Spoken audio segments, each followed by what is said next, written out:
علیکم ورحمۃ اللہ وبرکاتہ۔ الحمد للہ وکفی وسلام علی عبادہ الذین اصطفی، اما بعد فاعوذ باللہ من الشیطان الرجیم، بسم اللہ الرحمن الرحیم۔ یا ایہا الذین آمنوا کتب علیکم الصیام کما کتب علی الذین من قبلکم لعلکم تتقون۔ صدق اللہ مولانا العظیم۔ بزرگان محترم اور برادران عزیز، رمضان کا مہینہ قریب آ گیا ہے اور چند دن ہی رہ گئے ہیں۔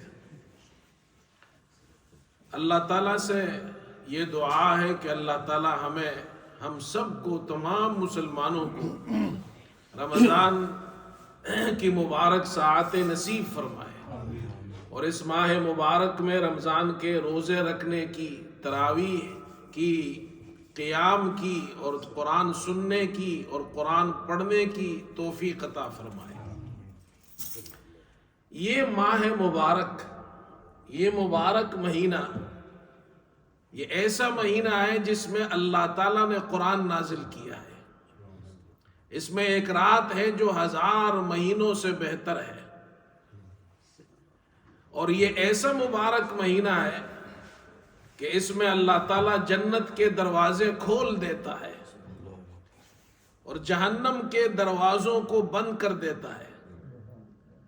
شیاطین کو اللہ تعالیٰ قید کر دیتا ہے تاکہ مسلمانوں کو نیکی کرنے میں، عبادت کرنے میں شیطان دخل اندازی نہ کرے۔ رمضان کے روزے اللہ تبارک و تعالیٰ نے ہر مسلمان بالغ عاقل مرد اور عورت پر فرض کی ہے۔ رمضان کے روزوں سے پہلے ابتدائے اسلام کے اندر عاشورہ یعنی 10 محرم کا روزہ رکھنا فرض تھا۔ پھر جب رسول کریم صلی اللہ علیہ وسلم نے مدینہ کی طرف ہجرت فرمائی تو ہجرت کے دوسرے سال شعبان کے مہینے میں اللہ تعالیٰ نے روزوں کی فرضیت کا، رمضان کے مہینے میں روزہ رکھنے کی فرضیت کا حکم نازل فرمایا۔ چنانچہ شعبان کے بعد پھر مسلمانوں نے سن 2 ہجری میں رمضان کے روزے رکھے۔ اس سے پہلے 10 محرم کا روزہ فرض تھا۔ جب رمضان کے روزے فرض ہو گئے تو 10 محرم کے روزہ رکھنے کی فرضیت ختم ہو گئی۔ اب اس کے بعد جو چاہے 10 محرم کا روزہ رکھے تو اچھی بات ہے، مستحب عمل ہے، اس کو ثواب ملے گا، اور اگر کوئی نہ رکھنا چاہے تو نہ رکھے۔ اللہ تبارک و تعالی نے جس طرح اس امت کے اندر مسلمانوں پر رمضان کے روزے فرض فرمائے ہیں، گزشتہ امتوں پر بھی رمضان کے روزے فرض تھے۔ یا ایھا الذین آمنوا کتب علیکم الصیام کما کتب علی الذین من قبلکم لعلکم تتقون۔ اے ایمان والو، تم پر روزے فرض کر دیے گئے ہیں، لکھ دیے گئے ہیں، یعنی فرض کر دیے گئے ہیں جیسے تم سے پہلے یعنی گزشتہ امتوں پر فرض کیے گئے، تاکہ تم متقی بن جاؤ۔ تتقون اے تتقون المعاصی، تاکہ تم گناہوں سے بچو، تمہارے اندر تقوی پیدا ہو جائے۔ گزشتہ امتوں پر بھی رمضان کے روزے فرض تھے۔ مفسرین فرماتے اس آیت میں اللہ نے تشبیہ دی ہے، تم پر روزے فرض کیے گئے ہیں جیسے تم سے پہلی امتوں پر فرض کیے گئے، تو ان پر بھی 1 مہینے کے روزے فرض تھے، رمضان کے روزے فرض تھے۔ لیکن نصارہ نے ان میں اضافہ کر دیا، 10 روزے انہوں نے بڑھا دیے ان کے علماء نے، تو 40 ہو گئے۔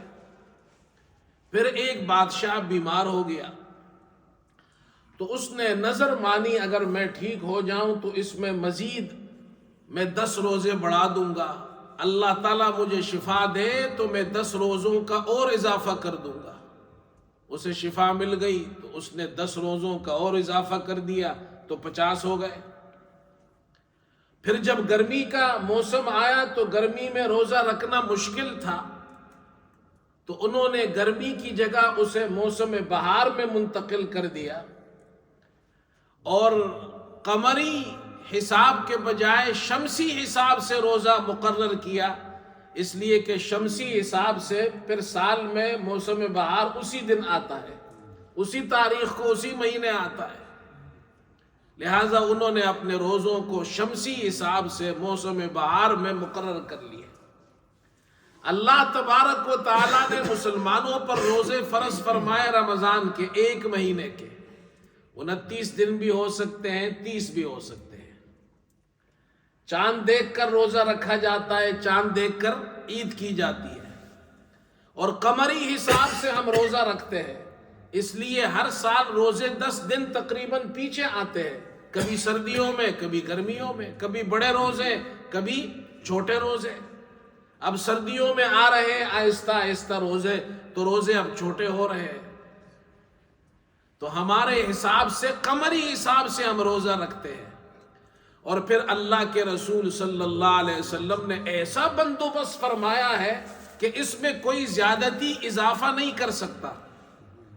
آپ نے فرمایا رمضان سے 1 دن پہلے یوم الشک کو روزہ مت رکھو، اور رمضان جیسے ہی ختم ہو جائے عید کے دن روزہ مت رکھو۔ یہ 2 دن روزہ رکھنے کی پابندی لگا دی، نہ ادھر سے کوئی اضافہ کر سکتا ہے نہ ادھر سے کوئی اضافہ کر سکتا ہے۔ یہ مختصر تاریخ روزوں کے حوالے سے میں نے بیان کی۔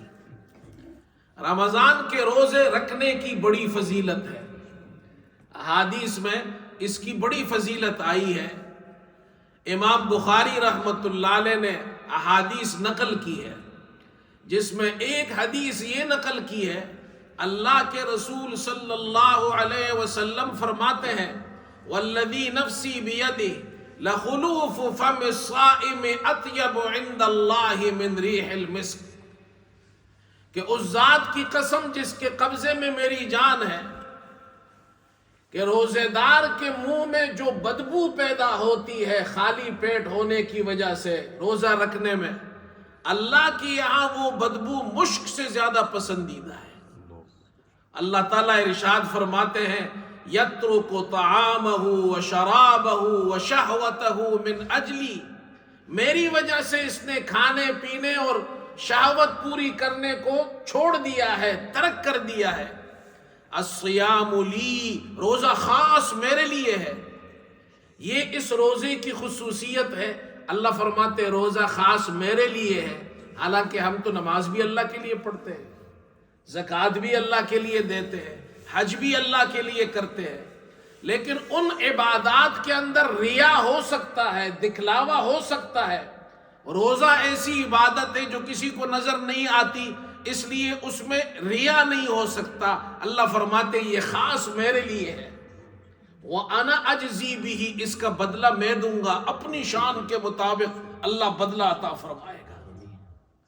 ہمارے والد صاحب رحمت اللہ علیہ فرماتے تھے وَأَنَا أَجْزِي بِهِ، اللہ فرماتے اس کا بدلہ میں دوں گا، اور فرماتے تھے یوں پڑھو وَأَنَا أُجْزَى بِهِ، یہ روزہ ایسی عبادت ہے اللہ فرماتے اس کا بدلہ میں خود ہوں، تمہیں اللہ مل جائے گا، وَأَنَا أُجْزَى بِهِ۔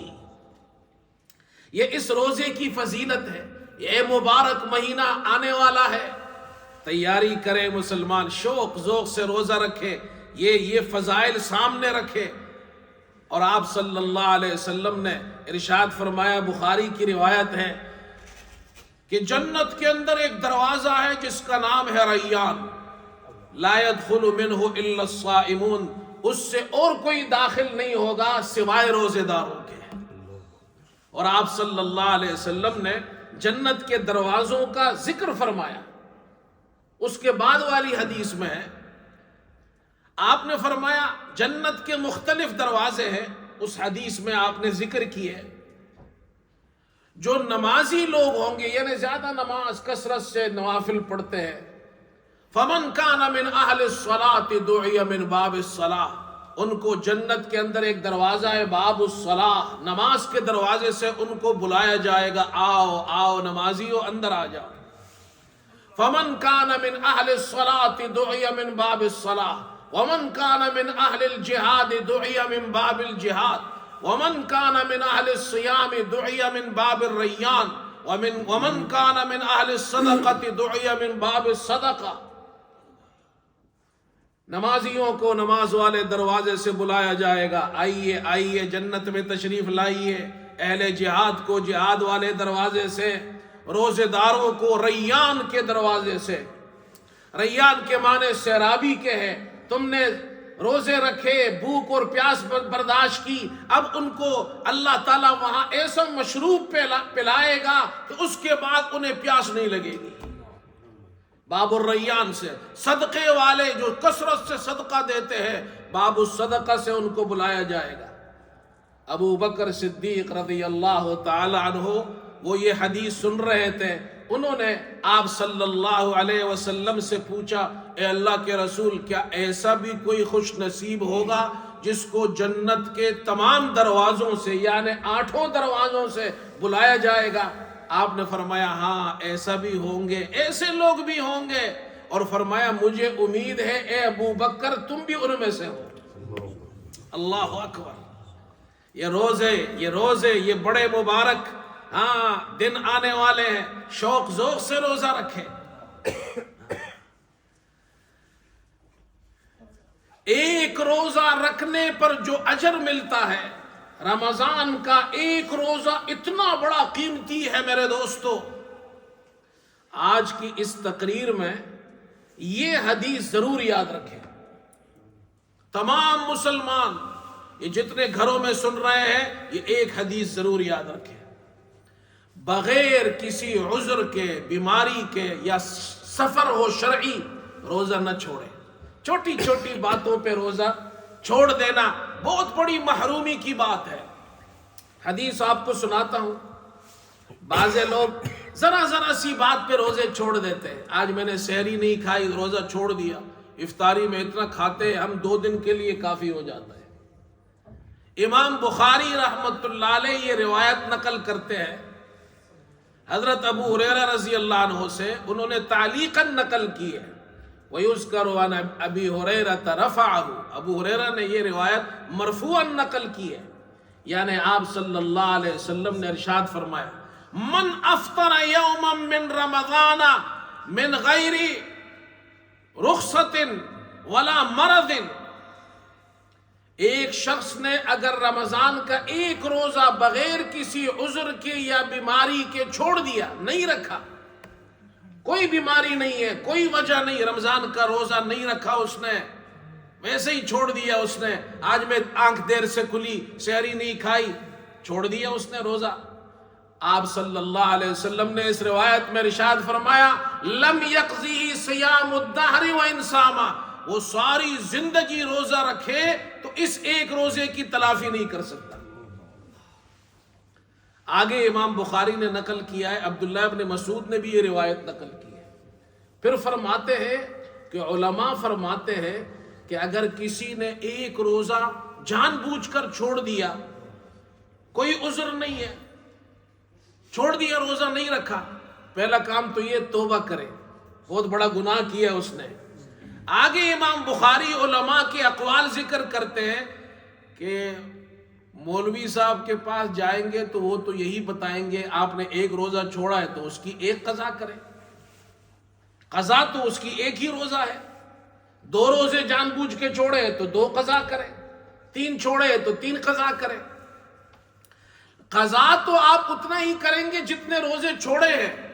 حدیث کا مطلب یہ ہے کہ وہ جو رمضان کے روزہ رکھنے میں جو ثواب ملتا تھا، اگر آپ ساری زندگی نفلی روزہ رکھے وہ اجر و ثواب آپ کو پھر بھی نہیں ملے گا۔ اس لیے میرے دوستو یہ ایک حدیث یاد کر لے سب، اللہ سب کو بیماری سے بچائے، عذر سے بچائے. جو بیمار ہے بیچارے، معذور ہے، نہیں رکھ سکتے ہیں، وہ تو ٹھیک ہے، لیکن جو ہماری طرح ٹھیک ٹھاک ہے روزہ رکھ سکتے ہیں تو چھوٹی چھوٹی باتوں پہ بغیر عذر کے روزہ نہ چھوڑیں. اللہ ہم سب کو عمل کی توفیق عطا فرمائے. اسی طرح میرے دوستو، یہ جو رمضان کا مہینہ ہے میرے دوستو، اس میں آپ غور و فکر کریں. اللہ ہمیں دینا چاہتے ہیں، اللہ ہمیں اتنا دینا چاہتے ہیں. وہ فرماتے ہیں دن میں بھی رحمتیں برساتے ہیں، رات کو بھی برساتے ہیں، سحری کھانے میں بھی ثواب ملتا ہے. اسلام ایسا مذہب ہے، ایسا پیارا مذہب ہے. روزہ آپ رکھ رہے ہیں، اس سے پہلے آپ سحری کھاتے ہیں. یہ جو سحری ہے، سحری کے وقت جو اٹھتے ہیں کھانا کھاتے ہیں، اس کھانے کو ہم کہتے ہیں سحری. عربی میں اس کو سحور کہتے ہیں. یہ جو سحور ہے، سحور کے کھانے میں بھی ثواب ملتا ہے اور اس کی بھی فضیلتیں ہیں. رمضان کا مہینہ ہے، آپ روزہ رکھتے ہیں اور پھر رات کے آخری حصے میں اٹھتے ہیں، صبح صادق سے پہلے کھاتے ہیں، اس کو کہتے ہیں سحور. اس سحور کے کھانے کی بھی فضیلتیں آئی ہے احادیث میں. 6 فضیلتیں ہیں. کتنی فضیلتیں ہیں؟ 6 فضیلتیں. اس لیے سحری کا کھانا چھوڑنا نہیں چاہیے. پہلی فضیلت بخاری کی روایت ہے، آپ صلی اللہ علیہ وسلم نے فرمایا تسحروا فإن فی السحور برکہ. سحری کا کھانا کھاؤ، اس کے اندر برکت ہے. دوسری حدیث مسلم شریف کے اندر ہے، آپ نے ارشاد فرمایا فصل ما بین صیامنا و صیام اہل الکتاب اکلۃ السحر. ہمارے اور اہل کتاب کے روزوں میں فرق یہ ہے کہ وہ روزہ رکھتے ہیں سحری کھانے کے بغیر اور ہم روزہ رکھتے ہیں سحری کھا کر.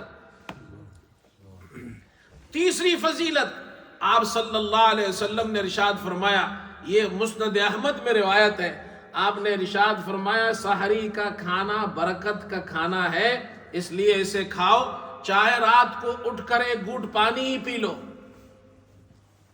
اور پھر فرمایا ان اللہ و ملائکتہ یصلون علی المتسحرین. سحری کھانے والوں پر اللہ اپنی رحمت بھیجتا ہے.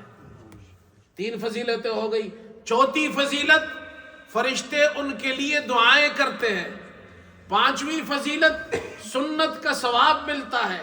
6ٹھی فضیلت جو سحری کے لیے اٹھتا ہے، سحری کھاتا ہے، فجر کا وقت داخل ہو جاتا ہے، فجر کی نماز پڑھ لیتا ہے، جماعت سے پڑھ لیتا ہے. یہ ساری فضیلتیں 6 فضیلتیں سحری کھانے والے کو حاصل ہوتی ہیں. اس لیے بھائی سحری کا کھانا اگر دل نہ بھی چاہے، اس وقت اٹھ کر ایک کھجور کھا لے، ایک گھونٹ پانی پی لے، اس کے بعد فجر کی نماز پڑھ لے. یہ 6 فضیلتیں ہمیں حاصل ہو جائیں گی. اس لیے رمضان میں اس کا اہتمام کرنا چاہیے. ایک مسئلہ اور بھی بتا دوں. سحری کا میں نے ذکر کیا، سحور کا. سحور یہ رات کے آخری حصے میں کھانے کو کہتے ہیں، صبح صادق سے پہلے پہلے. مثال کے طور پر آج صبح صادق کا جو وقت ہمارے یہاں ہے ٹائم ٹیبل میں 5:30 ہے، تو 5:30 سے پہلے جو کھایا جاتا ہے اس کو کہتے ہیں سحور، سحری کا کھانا. جیسے ہی 5:30 ہو جائیں گے سحری کا وقت ختم، اب فجر کا وقت شروع ہو گیا، مؤذن اذان دے گا، اب آپ کھا نہیں سکتے. کچھ لوگ یہ کہتے ہیں جی جب تک مؤذن اذان دے رہا ہے آپ اس کے اذان میں کھاتے جائیے. اب مؤذن صاحب اگر جناب کوئی اچھا قاری ہے، وہ 4-5 منٹ کی لمبی اذان دے رہا ہے تو اس میں تو آدمی 2 پراٹھے کھا سکتا ہے. 4-5 منٹ میں تو بڑا کام ہو سکتا ہے. کہتے ہیں حدیث میں آیا ہے، بعض لوگ یہ حدیث پیش کرتے، ابو داؤد میں آپ صلی اللہ علیہ وسلم نے ارشاد فرمایا کہ اگر تم میں سے کسی کے ہاتھ میں برتن ہو، پیالہ ہو، پانی ہو اس میں، اور وہ اذان سنے تو فلا یضعہ حتی یقضی حاجتہ، تو اس پانی کو نہ رکھے، پی لے اس کو. اس حدیث کا یہ مطلب نہیں ہے کہ رمضان میں فجر کے وقت مؤذن اذان دے رہا ہے اور آپ پانی کا کپ لے کر یا جناب کیا ہے چائے کا کپ لے کر پی رہے ہیں، سحری کھا رہے ہیں، یہ مطلب نہیں ہے۔ کیوں؟ اس لیے کہ ہم قرآن میں دیکھتے ہیں اللہ تعالیٰ وہاں ارشاد فرماتے ہیں کہ سحری کا وقت صبح صادق تک ہے، صبح صادق کے بعد قرآن نے کھانے سے منع کیا ہے، کھانے پینے سے۔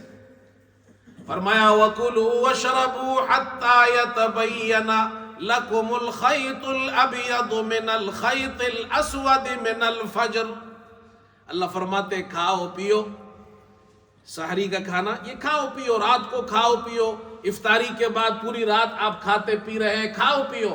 حَتَّى يَتَبَيَّنَ لَكُمُ الْخَيْطُ الْأَبْيَضُ مِنَ الْخَيْطِ الْأَسْوَدِ مِنَ الْفَجْرِ، یہاں تک کہ فجر کا سفید داغا سیاہ داغے سے صاف ظاہر ہو جائے۔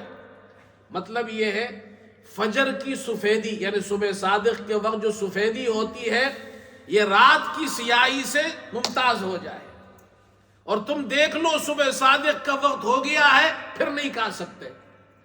تو مؤذن تو فجر کی اذان صبح صادق کے وقت دیتا ہے، اس وقت آپ نہیں کھا سکتے۔ اس وقت کسی نے کھا لیا تو اس کا روزہ نہیں ہوگا، یہ مسئلہ سمجھنا چاہیے۔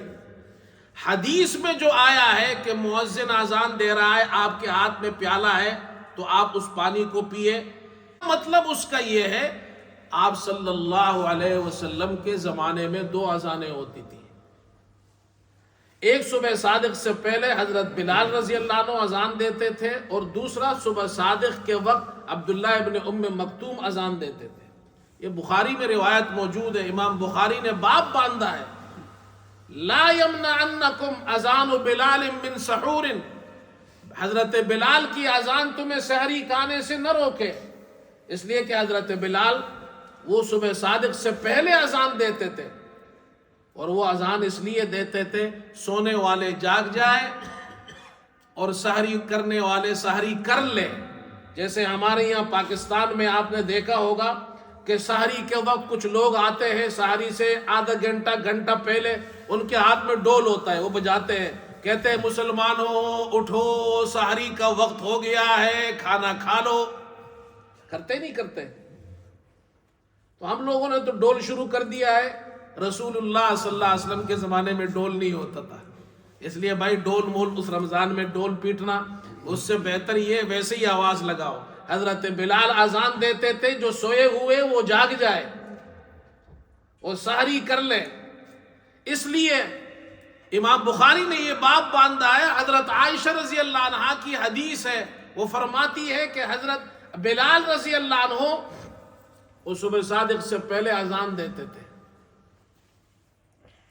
اور اسی لیے رسول اللہ صلی اللہ علیہ وسلم نے ارشاد فرمایا تم کھاؤ پیو یہاں تک کہ عبداللہ ابن ام مکتوم اذان دے، یعنی وہ فجر والی اذان دے رہے ہیں، اس سے پہلے تم کھا پی سکتے ہو۔ حضرت بلال کی اذان ہوتی تھی اس لیے سونے والے جاگ جائے۔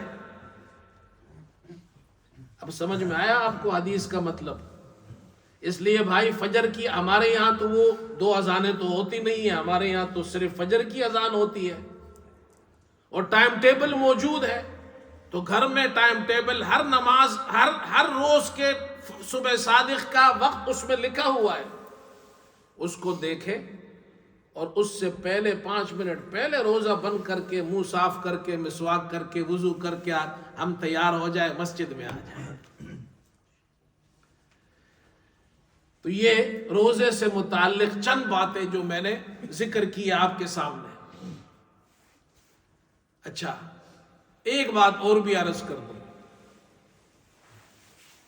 میں نے عرض کیا آپ کے سامنے کہ یہ ایسا مبارک مہینہ ہے رمضان کا مہینہ کہ کھانے پر بھی ثواب ملتا ہے۔ کیا کھانے پر؟ سحری کھانے پر بھی اللہ برکت دے رہا ہے، اللہ رحمتیں اتار رہا ہے، فرشتے رحمت کی دعائیں دے رہے ہیں، سحری کھانے پر بھی ثواب۔ اچھا افطاری کے وقت دعائیں قبول ہوتی ہے، اور افطاری آپ کر رہے ہیں، دوسروں کو افطاری کرانے پر بھی ثواب ملتا ہے۔ اس لیے مسلمانوں کو چاہیے کہ بھائی جس طرح ہم اپنی افطاری کی فکر کرتے ہیں، دوسرے مسلمانوں کی، خاص طور پر جو ہمارے علاقوں میں غریب ہے، محلے دار ہے، ان کی ہم فکر کریں کہ ان کے گھر میں وہ بھی روزہ رکھتے ہیں، کچھ اچھی افطاری وہ بھی کر لیں۔ حدیث میں آتا ہے، ترمذی میں حدیث ہے، رسول اللہ صلی اللہ علیہ وسلم نے ارشاد فرمایا، جس نے ایک روزے دار کو افطار کرایا، من فطر صائما، جس نے ایک روزے دار کو افطار کرایا، اللہ تبارک و تعالی اس روزے دار کے روزے کا ثواب افطار کرانے والے کو عطا فرماتا ہے، اور اس کے روزے کے اندر اس کے ثواب میں کوئی کمی نہیں ہوتی، اس کو پورا ثواب ملتا ہے روزے کا، اور جس نے افطار کرایا ہے اللہ تعالیٰ اس کو بھی اس کے روزے کا ثواب عطا فرماتا ہے۔ من فطر صائما، آپ صلی اللہ علیہ وسلم فرما رہے جس نے ایک روزے دار کو افطار کرایا۔ صحابہ نے بعض روایات میں آتا ہے، پوچھا اللہ کے رسول ہمارے پاس تو خود بھی کچھ نہیں ہوتا کھانے کو، آپ نے فرمایا ایک کھجور پر بھی اللہ یہ ثواب عطا فرماتا ہے، ایک گھونٹ پانی پر بھی عطا فرماتا ہے۔